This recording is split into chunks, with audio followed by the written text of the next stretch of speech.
fired, deported, and publicly humiliated all in the span of days. Jasmine Pineda, once the firecracker of the 90-Day Fiancé franchise, is now allegedly being sent back to Panama. By court order and not quietly. This wasn't just a visa denial or routine expiration. According to multiple sources close to production, Jasmine has been terminated from filming and booted from her job. And that's not even the shocking part, because right after, she released a softly lit, trembling hand apology that didn't feel like a peace offering. It felt like strategy. Welcome to Reality Sports. I'm Julia, and if you thought the last reunion was messy, buckle up. Subscribe now and drop your thoughts in the comments, because we're exposing the apology that might have been more about courtrooms than closure. Let's not sugarcoat it. Nobody saw this coming. After the onstage meltdown, fans expected fireworks, maybe a social media feud or two. But within 72 hours of the special airing, Jasmine's name reportedly disappeared from TLC's filming schedule. Insiders say it wasn't a soft transition. Sources from the network claim her contract was cut clean and quick due to ongoing legal liabilities. Legal, not romantic. And the plot thickens, because around the same time, federal court records reportedly flagged her immigration case for review. You don't lose your job and get deported overnight without something boiling underneath the surface.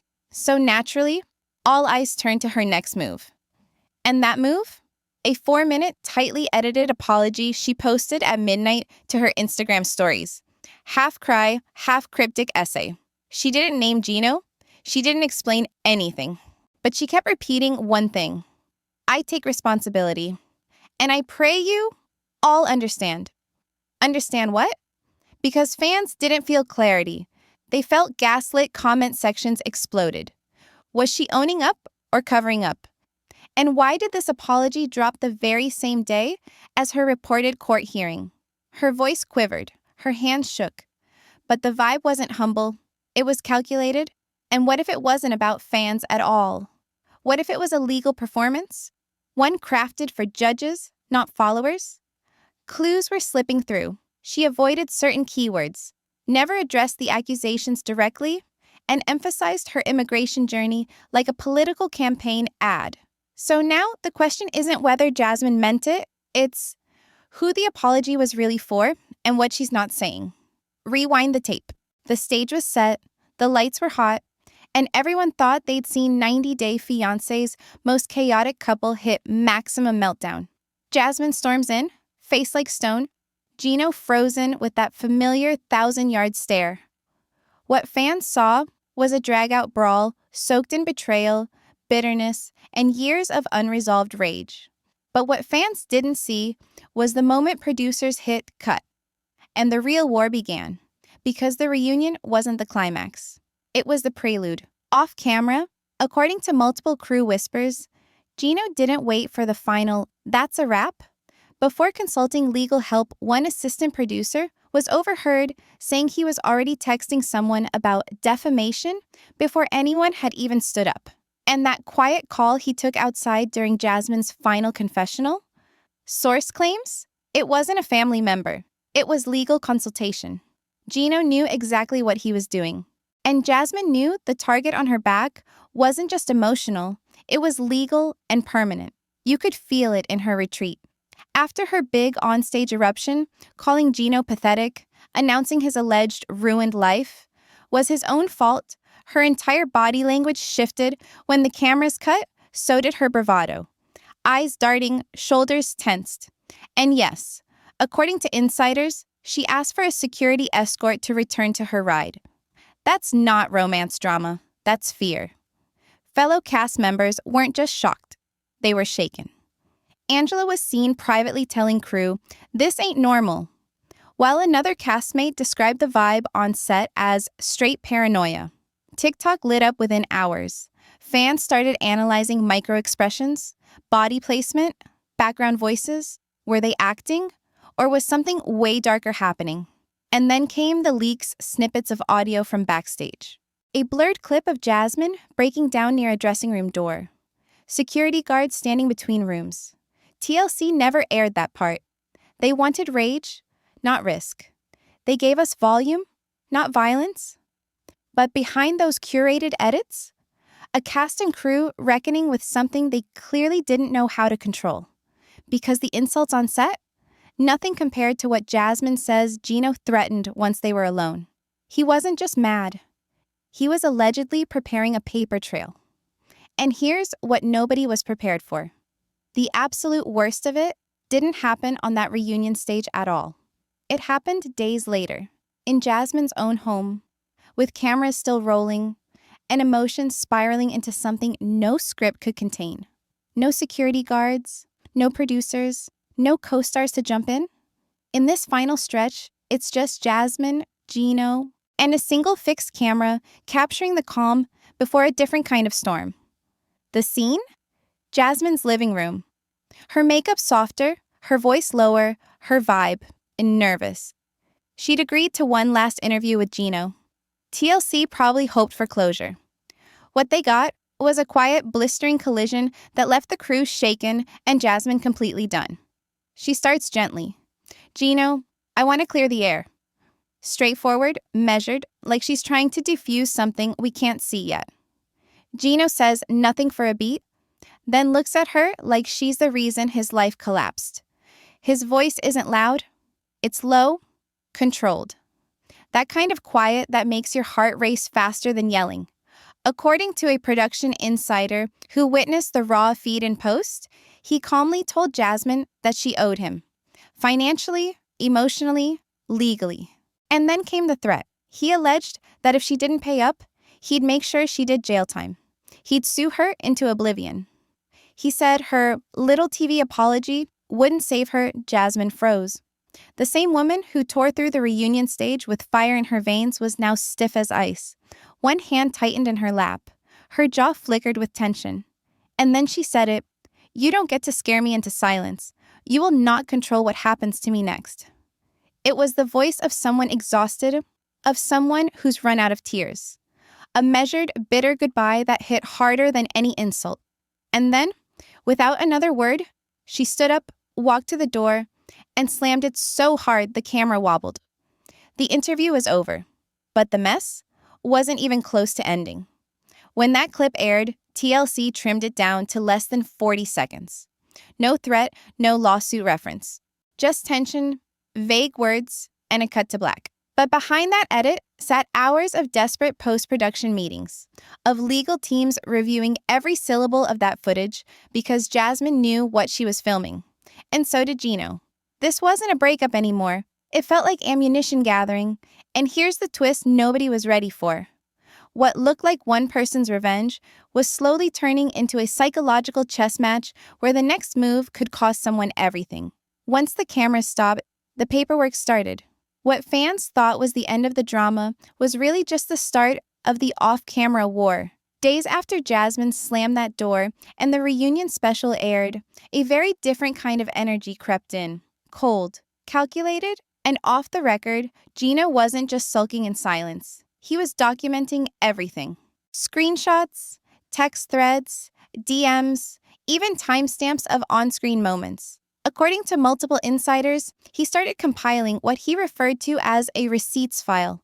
And he wasn't building it just to win the internet. He was preparing to go legal. Allegedly consulting lawyers, within 48 hours, Gino began firing off emails.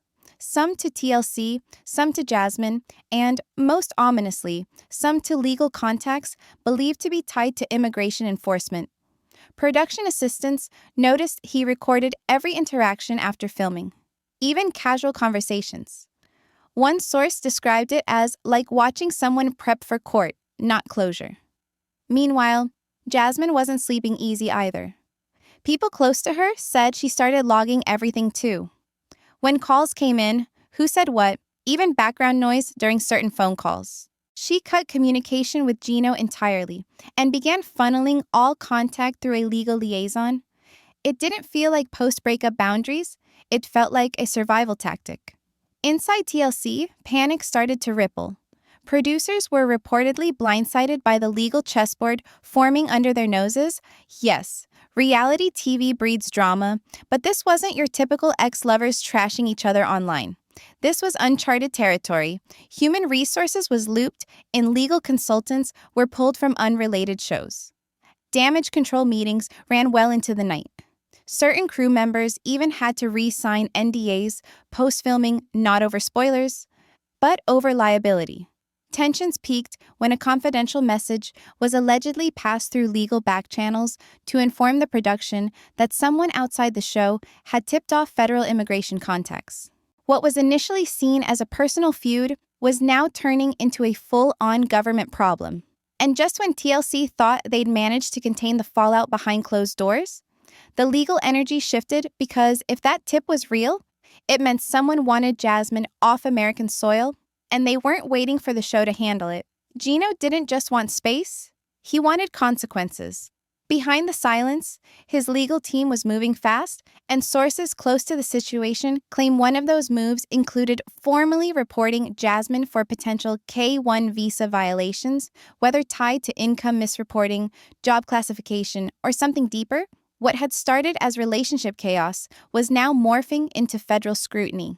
Immigration attorneys, ones who typically never get involved in reality TV scandals, were suddenly cross-referencing footage, transcripts, and sponsored documents connected to Jasmine's visa interview. And here's where it gets dark. Some believe Gino's decision was about justice. Others say it reeked of spite. But fans started questioning the motive when pieces of Jasmine's personal records started trickling out. Employment status, travel logs, even a segment of an old application form showed up in the hands of online bloggers. That's not leaking. That's a breach. Multiple sources confirmed Gino allegedly provided materials to authorities suggesting Jasmine did not follow the original intent of the K-1 fiancé visa. Not emotionally, not geographically, and possibly not financially either. Whether those claims hold weight remains to be seen. But here's what did happen. Jasmine dropped off her job roster in Miami. One day active, next day removed. Her employer refused to comment, but leaked internal memos suggest they were made aware of external legal pressure. Then came a new low. Rumors of a signed court order calling for Jasmine's removal from the U.S. Not immediate deportation, but a trigger. A start. Lawyers familiar with immigration confirmed that even whispers of court-backed claims can influence the outcome of someone's adjustment status or work permit renewal, and Jasmine's was allegedly under review. Fans were gutted. Was this justice or retaliation? Why now, after months of silence? Twitter exploded with unanswered questions. Had Jasmine known it was coming?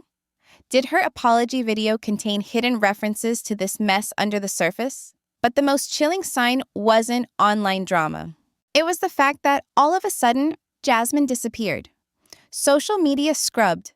No updates, no selfies, no clapbacks. For a woman who lived half her life through the screen, this silence was terrifying. And then came the fear. Did Jasmine go quiet? Or did someone make her disappear? Because her side of the story hadn't been told, and now no one knew where she'd gone. For a woman who once posted everything, from late-night meals to full-blown meltdowns, Jasmine Pineda's online blackout felt unnatural. One minute she's firing off spicy Instagram lives, the next, gone. No new reels, stories, or comments. Nothing but silence. And not the taking a break kind. The something's wrong kind. By day 3, her fans weren't speculating anymore. They were panicking. Fan pages that once tracked her hairstyles now switched to live streams counting the hours since her last post. Reddit threads exploded, analyzing timestamps and last interactions, while thousands kept asking the same thing. Where is Jasmine? And why isn't anyone from TLC saying a word? Adding fuel to the fire, castmates were oddly quiet too. Even those who usually jump at the chance to shade each other stayed radio silent, until one anonymous source, allegedly part of Jasmine's extended family, tipped off a blogger that she had not gone dark by choice. According to them, Jasmine had told relatives she felt unsafe, emotionally isolated, and was trying to get out of a toxic legal mess. The scariest part? That message wasn't sent via text. Rumors say it was passed through a trusted third party. someone who had worked briefly with TLC production. It allegedly came with a warning. Don't post where I am. I'm not safe. Behind the scenes, producers were scrambling. Publicly, they gave silence. Privately, they were pressing damage control hard. One intern reportedly sent a panicked Slack message saying, "We might be liable if she gets hurt." Another producer was heard telling post-team leads to lock down unused footage out of fear it could become evidence in potential lawsuits. What had started as a reality show breakup was now shaping into a real-world crisis. And then, boom, Jasmine resurfaced, but not how anyone expected, not with a live, not with a casual coffee selfie. With a clip, a quiet, emotional video shot from what looked like a hotel room. No music, no filters, no Gino. Dressed in sweats, sitting cross-legged on the edge of an unfamiliar bed, she whispered 3 words that instantly punched the internet in the stomach. "I need it out." The post went viral in under an hour. But what it didn't say screamed louder than anything Jasmine had ever posted. Because fans were certain now, wherever she had gone, it wasn't a PR getaway, it was a warning. She was gone for nearly 2 weeks. Long enough for fans to assume the worst. Then, without warning, Jasmine reappeared. This time with 0 glitz and 0 context, no reunion recap. No makeup routine, no trace of Gino, just a single muted selfie and 1 line pinned to the story. Forgiveness doesn't mean forgetting. That was all it took to break the internet. Within minutes, fan pages flooded with side-by-side screenshots comparing her hand in the photo to old footage. No ring. All mentions of Gino scrubbed from her page. Even archived story highlights were deleted. What replaced her old fiery captions were vague quotes about survival, betrayal, and starting over. It wasn't a return, it felt like a reset. But still, something didn't add up. Hours later, a short video surfaced on Patreon, posted, deleted, and reposted again. Jasmine, seated against a plain wall, voice raw, eyes puffy, giving what could barely be called an apology. She didn't say Gino's name, didn't admit to or deny the deportation rumors. No confirmation about the work visa. What she did say? "I didn't handle everything right. Sometimes fear makes you act like someone you're not. I'm sorry if I hurt anyone." That was it. No tears, no drama. More like a court statement than a genuine confession.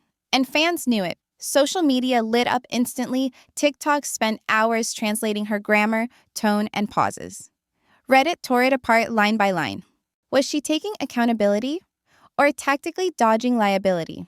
New DMs began surfacing, allegedly from insider accounts, claiming Jasmine had signed a tentative exit agreement with TLC, protecting her legally if she stayed silent on certain matters. Screenshots showed structured statements, NDA extensions, and hush language. Theories ran wild. Had TLC forced her hand? Was the apology part of a settlement? Did she lose the visa, or did she give it up? Even the typically loud TLC team kept quiet. Official accounts didn't post anything about her return, let alone acknowledge her story. No clips, no tags, no responses. For a network known to milk relationship disasters for every last click, this silence was screaming. And now the question echoing in every comment thread. Was Jasmine finally free? Or was she contractually locked out of telling us the truth? In exchange for something we're not supposed to know yet? The courtroom stayed quiet, but the war didn't. No filed lawsuits, no scheduled hearings. But behind the silence was something sharper. Pressure. Legal pressure from lawyers. Social pressure from fans. Emotional pressure from lives once tangled. Now unraveling in real time. Jasmine's work visa, once her anchor in the U.S., was allegedly revoked following multiple flagged issues tied to her adjustment status.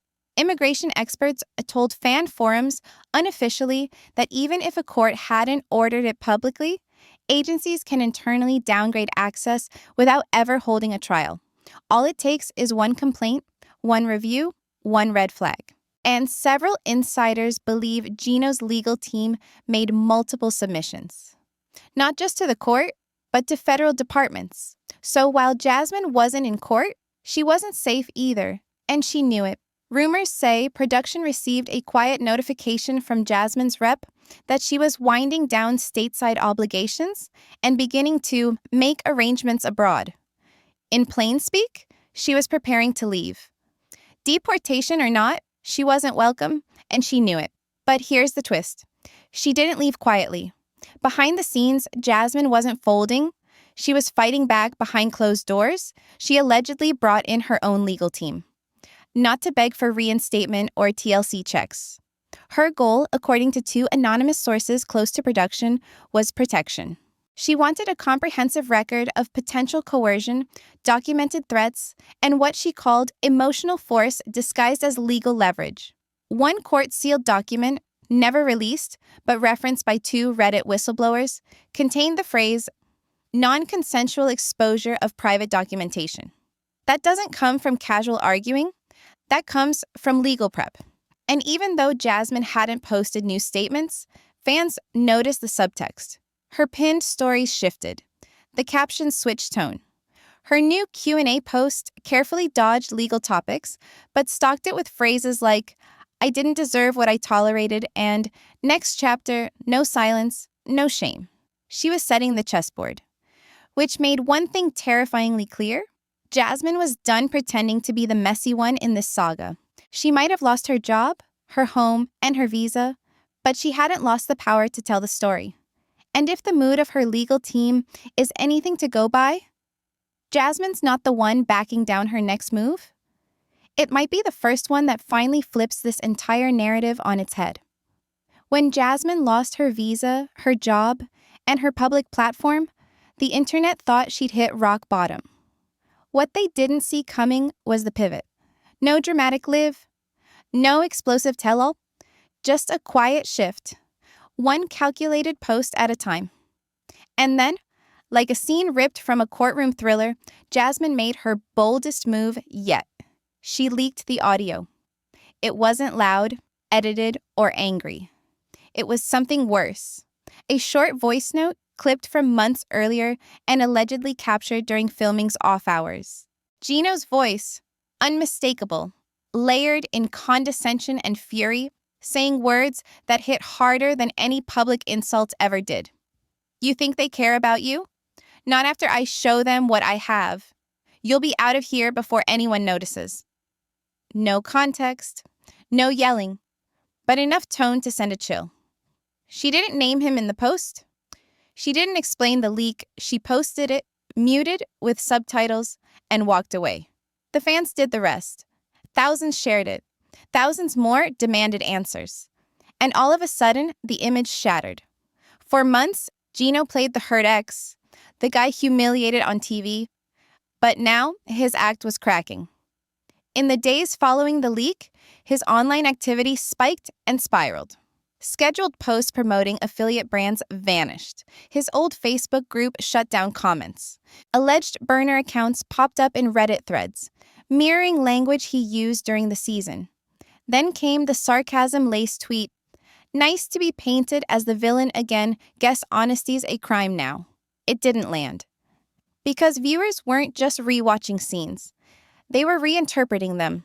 That reunion insult from Jasmine, now reframed as reactive, not villainous, her aggression at the studio doors, suddenly seen as defense.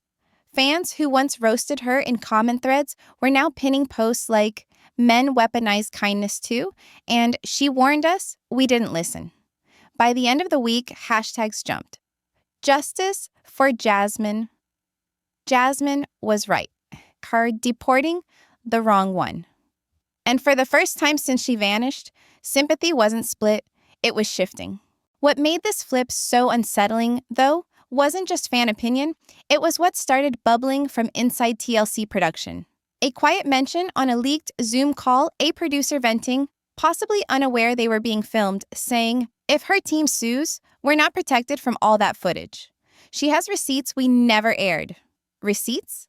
Because according to multiple fan pages citing undisclosed producer chats, Jasmine allegedly threatened to release contracts, audio files, and behind-the-scenes exchanges that painted her behavior during filming in a new light.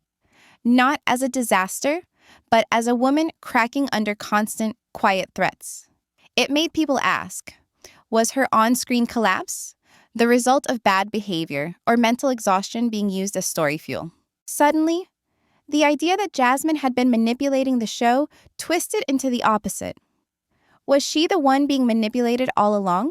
Gino didn't respond to the leak publicly, which shocked everyone. No denial, no refutation, just digital silence, and that silence spoke volumes. Then came the rumor. Quiet, unconfirmed, but loud enough in fan spaces to take over the feeds.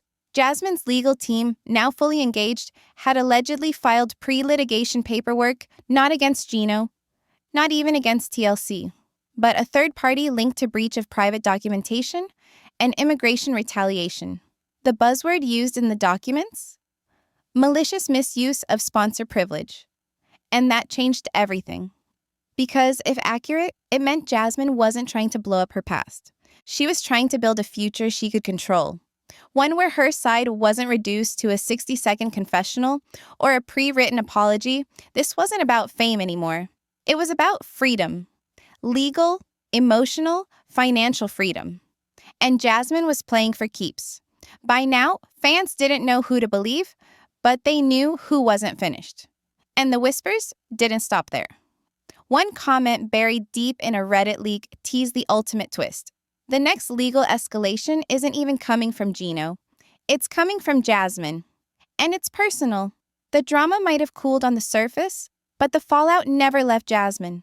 She came back from the shadows, not as a fire starter, not as a reality villain, but something more disarming. Tired. Her posture changed. Her face, once always filtered and lit for views, looked raw, more human. The aesthetic disappeared. The brand softened. Even her captions stopped yelling. One of her last posts, still up as of this script, reads, "When you've spent months holding your breath, survival starts to feel like silence. I'm learning to breathe again." There was no product tag, no swipe up, no hint of Gino. Just the face of someone who'd exited a psychological war zone with pieces still missing. But Jasmine didn't vanish this time. She started small, interacting with wellness pages, responding to low-traffic fan DMs, sharing low-res photos from nature walks a dog showed up, a new haircut, quotes about reclaiming peace. Signals, not statements. Because she wasn't trying to trend anymore. She was trying to exist. It didn't go unnoticed. Fans who once typed paragraph-long takedowns now left her short affirmations. "You didn't deserve that. Healing suits you. I believe you." Her most shared post in recent weeks? A single sentence in white font on a black background. "Love should not feel like fear." No context, but everyone knew. Meanwhile, Gino faded. Not dramatically. No big unfollow spree. No final YouTube video. Just drift. A profile made private comments restricted. Personal content slowed to a crawl. One fan caught it best in a now viral TikTok comment. Jasmine fell apart publicly, Gino unraveled in silence. TLC, desperate to close the chapter, began quietly floating teasers about a lost footage reunion. Nothing confirmed, no air date, but whispers emerged that a file labeled JP Final B-roll was being reviewed again. Not to expose, but to cover. Because if they didn't shape the ending, Jasmine might. The network is stuck. They created a storm and tried to sell it as weather. But viewers saw the cracks, and no edit can erase emotional damage this loud. Behind the drama, behind the scandals and sponsorships, lives were altered in real time. Even Jasmine's tone changed in her rare replies. Someone asked if she was coming back next season, and Jasmine wrote, "Not everything deserves a sequel." Another asked if she'd ever love again. She messaged back, "When I feel free, maybe that's when I'll start." There's power in surviving quietly. No clapbacks, no exposés. Just choosing to move forward when people only want more spectacle. Jasmine isn't rebuilding a brand. She's reclaiming her narrative. One caption, one quiet decision at a time. But while she's opted out of spectacle, the network hasn't. A leaked pre-production document obtained by a small fan-run gossip blog recently teased a wellness-centered spin-off pilot in collaboration with a former 90 Day cast member, the working title? After the 90, starting over. No cast names attached, but two things stood out. The promo referenced fame fallout and K1 collapses, and it's being filmed, allegedly, in Central America. Jasmine hasn't commented, but she posted a story the same day. Brief footage of a sunrise morning birds. And her voice, barely audible behind the breeze. I'm home, and I still have something to say. And with that, she went quiet again. So now the only question is this. Was that Jasmine closing her chapter for good? Or was it the trailer to a reckoning no one's ready for, especially those who thought they edited her into silence?